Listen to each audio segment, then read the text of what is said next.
Selamat datang kembali di Laskar Film Channel, tempatnya alur cerita film.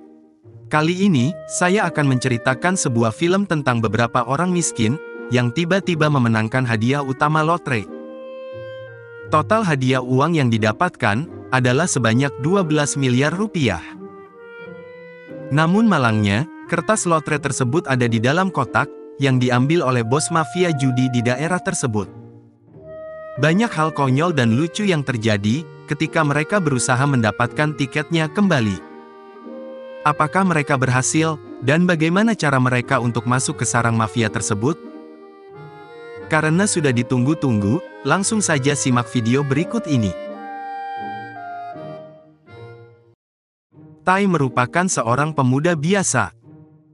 Selama hidupnya, dia merasa dirinya adalah seorang pecundang, karena tak pernah mendapatkan hal yang dia inginkan.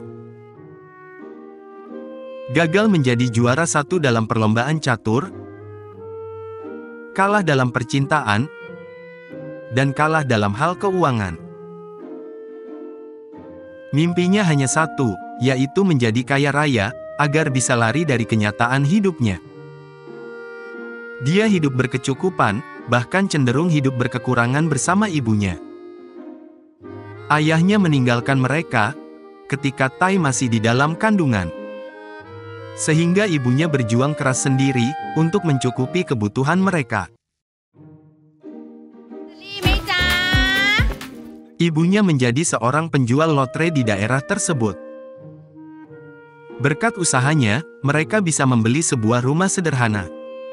Dengan pintu yang sering copot, dan atap yang sering bocor, bisa dibilang di bawah standar sederhana. Terlepas dari itu semua, mereka hidup dengan bahagia. Namun cobaan hidup, tidak berhenti di situ saja. Suatu hari, ibu Tai jatuh ke dalam saluran pembuangan air, yang membuat pinggulnya bergeser. Karena itu, ibunya sudah tidak kuat untuk berjalan terlalu lama. Sehingga dia bekerja di dalam rumah, seperti menjahit baju. Sementara itu, Tai menggantikan ibunya untuk berkeliling menjual lotre di jalan, sepulang kuliah dan di akhir pekan. Di setiap lotre yang dibeli, disisakan satu slot untuk dia beli sendiri. Berharap, suatu hari memenangkan undian tersebut. Ketika Tai sampai di rumah, keadaan rumah sudah berantakan. Dan di dalam terdapat dua orang penagih hutang, yang kita panggil saja Jamal dan Nasar. Ibu Tai sudah menunggak pembayaran selama 3 bulan, sehingga mereka menagih menggunakan cara kekerasan. Tentu saja Tai ingin melindungi ibunya, dan akhirnya mereka berselisih. Tak terima dengan perlawanan Tai, dua orang tersebut mengejarnya.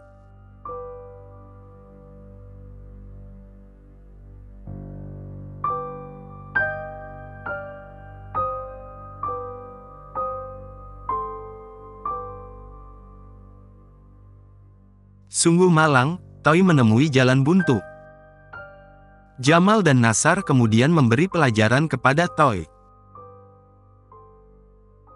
Karena di rumahnya tidak ada barang berharga, dua penagih hutang tersebut menyita kotak lotre yang dibawa Tai, kemudian pergi. Takut membuat ibunya bersedih, dia merahasiakan kejadian tersebut. Lalu, hal yang lebih mengejutkan terjadi. Hadiah utama lotre sudah diumumkan.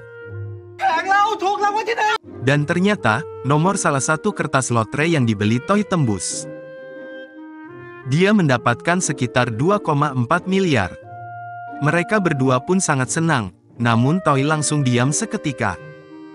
Mau tidak mau, Tai langsung jujur menceritakan, bahwa kotak lotre sudah dirampas oleh Jamal dan Nasar. Selain mereka, ada 4 orang lainnya yang juga mendapatkan hadiah utama. Yang pertama adalah Wen, dia adalah aktor pemeran figuran, yang perannya hanya sebagai sasaran tembak. Yang kedua adalah Kung, dia adalah seorang penjual obat pembersih toilet. Banyak orang mengatakan, bahwa mukanya mirip dengan seorang petinju terkenal, namun beda nasib. Yang ketiga adalah Zo, dia adalah seorang SPG dan juga sales barang apa saja. Mulutnya sangat manis, sehingga barang apa saja bisa dia jual. Dia hidup dengan adiknya sebatang kara, sehingga dia harus bekerja cukup keras untuk mencukupi kebutuhan hidupnya. Yang terakhir adalah Bit, dia memiliki seorang ayah yang baru saja mengalami kecelakaan. Oleh karena itu, dia menggantikan pekerjaan ayahnya, yaitu menjadi tukang duplikat kunci. Dengan cepat, Ibu Toy mengemasi barang dan ingin pergi. Sebelum 4 orang tersebut datang untuk menagihnya. Namun, ternyata mereka sudah ada di depan rumah. Keempat orang tersebut meminta pertanggungjawaban, karena mereka sangat membutuhkan uang dari undian itu. Kemudian, Ibu Toy menjelaskan semuanya kepada mereka semua. Tentu saja mereka sangat kesal, dan menyalahkan Ibu Toy. 12 miliar di depan mata, terasa semakin menjauh. Karena tidak menemukan solusi yang tepat, mereka kemudian ingin melaporkannya ke kantor polisi. Ternyata, di kantor polisi baru saja terjadi penembakan. Ada seorang polisi dan 1 warga tertembak, dan meninggal. Kronologinya adalah, karena warga tersebut melaporkan adanya sarang perjudian bola, dan polisi menangkap mereka. Mereka berempat langsung ketakutan. Mereka tidak mau berurusan dengan polisi, karena takut nasibnya akan sama dengan warga yang meninggal tersebut. Karena tidak ada jalan keluar lain, mereka memberi waktu 1 hari, dan besok akan kembali lagi. Malam harinya, Toy terus memikirkan cara untuk mengambil kembali kotak lotre miliknya. Dengan berbagai macam perhitungan dan kemungkinan yang terjadi, Toy mendapatkan sebuah ide. Dia mulai mengumpulkan informasi mengenai lokasi si penagih hutang tersebut, beserta organisasinya. Ternyata, selain bisnis meminjamkan uang, mereka memiliki bisnis judi tinju bebas. Pemilik tempat tersebut adalah Bos Cie, seorang pengusaha kembang api yang hobi memelihara ayam petarung. Kemudian tangan kanan dari Bos Cie, yang bernama Sek, adalah Sang Algojo. Pekerjaannya adalah membunuh orang yang ditargetkan bos. Dia membuntuti Bos Cie, dan mencari informasi di sekitar, untuk mencari cara, bagaimana memasuki tempat tersebut tanpa diketahui. Setelah rencananya selesai, dia memberitahukan kepada 4 orang tersebut. Ada yang menolak, namun ada juga yang setuju. Karena masih berdebat, mereka meminta waktu untuk memikirkannya.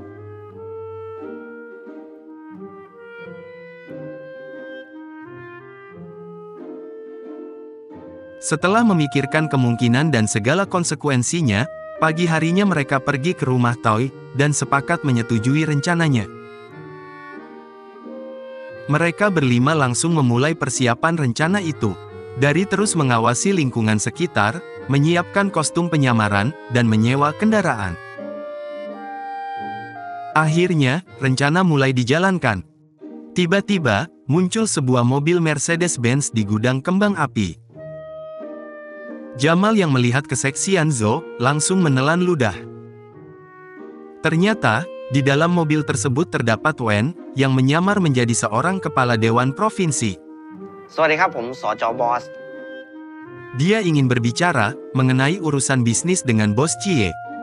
Tanpa basa-basi, Pak Kepala Dewan Provinsi berkata, ingin mengikuti perjudian tinju bebas di sini. Dia kemudian menunjukkan seseorang kepada Bos Cie. Orang itu adalah Kung, yang sedang menyamar menjadi atlet tinju terkenal, yang mirip dengannya. Bos Cie yang terkena tipu muslihat itu, langsung menyetujui dan sudah mengatur waktu pertandingannya. Hari berikutnya, Toy mendatangi tempat kerja Bit. Dia memberikan seragam, yang nanti akan dipakainya ketika misi penyamaran. Setelah itu, mereka berbincang-bincang berdua. Toy menceritakan mimpinya kepada Bit, yaitu ingin menjadi orang kaya. Di momen itu, Bit menjelaskan rahasianya. Ayahnya ditabrak oleh sebuah mobil, sehingga mengalami koma di rumah sakit. Orang yang menabrak tersebut, adalah salah satu anak orang kaya di kota. Ketika di rumah sakit, orang itu masih sempat untuk tertawa. Bahkan polisi pun sampai memberi hormat padanya. Di situ, dia merasakan sudah tidak ada keadilan lagi. Oleh karena itu, dia berencana menggunakan uang hadiah undian tersebut untuk menyewa pengacara dengan tujuan memenjarakan orang tersebut. Toy pun memberi semangat kepada Beat. Oleh karena itu, bagaimanapun caranya mereka harus mendapatkan uang mereka kembali. Waktu yang sudah ditunggu-tunggu sudah tiba. Toy dan Beat memasuki pabrik, menggunakan pakaian karyawan yang dipersiapkannya. Sementara itu, Wen alias Pak Kepala Dewan memasang taruhan 500 juta, untuk lebih meyakinkan sandiwaranya. Hanya 10% dari uang itu yang asli, untung saja mereka tidak menyadarinya. Setelah melihat petarung dari Bos Cie, Kung tampaknya ketakutan. Dia panik, dan ingin melarikan diri. Seketika, Wen memberikan pelembab bibir yang sakti mandraguna. Akhirnya, kepercayaan diri dari Kung sudah kembali.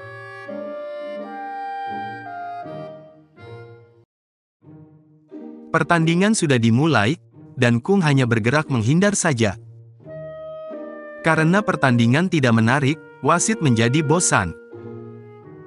Dia sempat untuk minum, bahkan sambil merokok. Kung menggunakan jurus andalannya, yaitu jurus Hanuman meremas Zakar. Dia merasa sangat percaya diri, berkat pelembab bibir suci yang diberikan Wen, yang ternyata hanyalah pelembab biasa. Kemudian, waktunya Zo untuk menunjukkan aksinya. Dia mulai menggoda Jamal, dengan gerakan yang menggoda. Jamal yang dari tadi memperhatikan Zo, mulai menunjukkan nafsunya bagai kuda. Zo memancing, agar Jamal mengikutinya ke ruang sebelah. Ternyata yang diincar oleh Zo, adalah kunci yang dibawa Jamal. Namun tanpa disengaja, Zo menampar Jamal. Ternyata Jamal adalah seorang masokis, dia menjadi lebih bergairah setelah terkena tamparan. Toy mengendap-endap, memasuki ruangan tersebut. Dia ingin mengambil kunci, yang menjadi tugas dari Zo. Namun sepertinya Toy harus menggunakan cara kasar, untuk membuat Jamal pingsan. Di lain tempat, Kung terus dihajar. Namun dia tidak merasakan sakit. Sepertinya, otaknya sudah bergeser. Dalam halusinasinya, dia mendapatkan kekuatan lebih. Kemudian, dia mulai menyerang lawannya dengan sepenuh tenaga. Namun kenyataan tidak seindah bayangan, yang dia pukul dari tadi adalah wasit pertandingan tersebut. Setelah mendapatkan kuncinya, Toy mencoba membuka ruangan tempat penyimpanan barang sitaan, milik Bos Cie. Brankas sudah dibuka, namun kotak lotre milik Toy tidak ada di sana. Ternyata, kotak tersebut diambil diam-diam oleh Nasar, yang tanpa sengaja menabrak Zo. Mengetahui kotak lotre yang dicari mereka ada pada Nasar, Zo mencoba untuk merebutnya. Merasa ada yang mencurigakan, anak buah Bos Cie, yang bernama Sek mendapatkan info, kalau petinju yang sedang bertanding di atas ring adalah petinju palsu. Bos Cie marah, dan mendatangi kepala Dewan Provinsi, alias Wen. Tiba-tiba Kung menendang Bos Cie, dan membawa Wen kabur.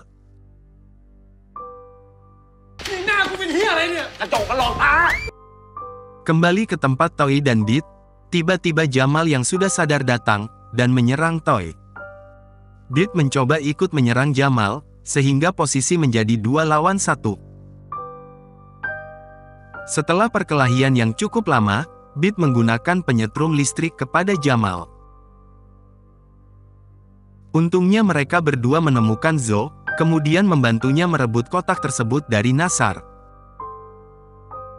Mereka berlima kemudian saling bertemu, dan memeriksa tiket lotre yang disimpan di dalamnya. Misi mereka berlima sudah tercapai, dan selanjutnya mereka harus meninggalkan tempat tersebut. Namun, Sek yang sudah membaca situasinya menghadang mereka berlima. Dia meminta Toy untuk menyerahkan kotak lotre yang dipegangnya. Dengan terpaksa Toy melemparkan kotak tersebut, yang malangnya mengenai muka dari Bos Cie. Ternyata kejadian ini sudah diprediksi oleh Toy. Dia menyiapkan rencana cadangan, yaitu untuk meledakkan seluruh kembang api di tempat tersebut. Bos Cie dan Sek menyadarinya, namun sudah terlambat.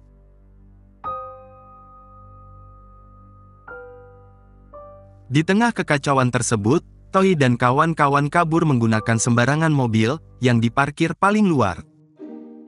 Mereka akhirnya sampai di tempat yang sudah disepakati bersama Ibu Toy.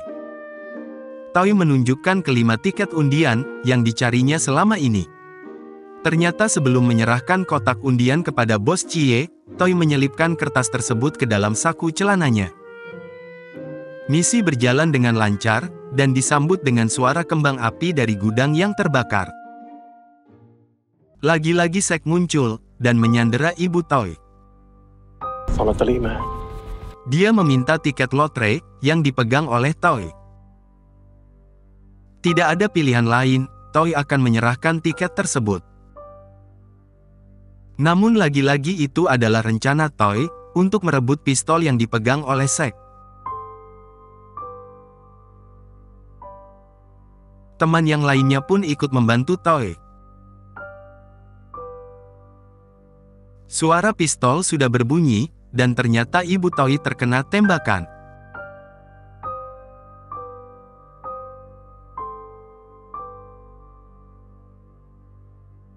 Ketika Sek akan menembak Toy, dari belakang dia ditembak oleh segerombolan orang, yang ternyata adalah mafia judi bola. Toy meminjam uang 50 juta dari mereka, sebagai uang taruhan agar Bos Cie percaya. Orang-orang tersebut mengambil tiket lotre yang terjatuh, sebagai biaya pinjaman uang, beserta bayaran telah menyelamatkan mereka semua. Mau tidak mau, Toy menyetujuinya, kemudian bergegas membawa ibunya ke rumah sakit. Setelah menunggu lama, akhirnya Ibu Toy dapat terselamatkan. Mereka diinterogasi oleh polisi. Mereka kemudian menceritakan semuanya. Oleh karena itu, pabrik kembang api Bos Cie ditutup, dan polisi masih memburunya atas banyak kejahatan.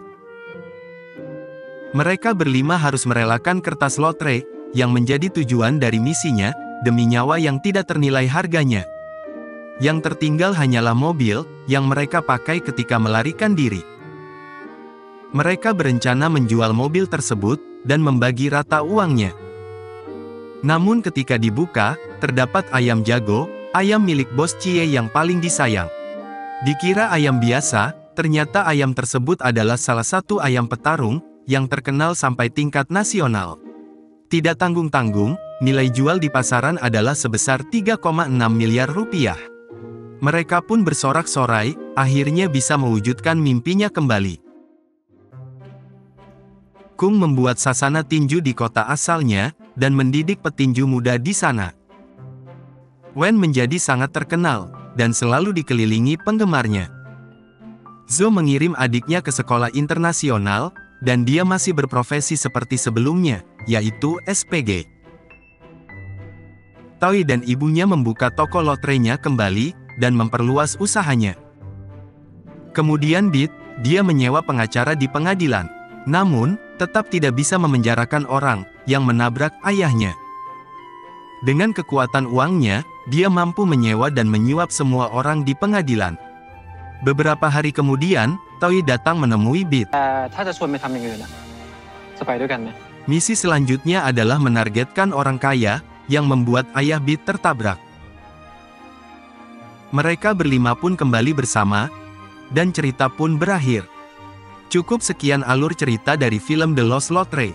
Semoga untuk kedepannya, ada seri keduanya ya. Semoga penonton sekalian menikmatinya, dan tak lupa bantuannya untuk komen, like, share, subscribe channel ini, dan tekan tombol loncengnya. Karena hanya dengan kalian, channel ini bisa berkembang. Sekian dan terima kasih, sampai jumpa di video menarik berikutnya.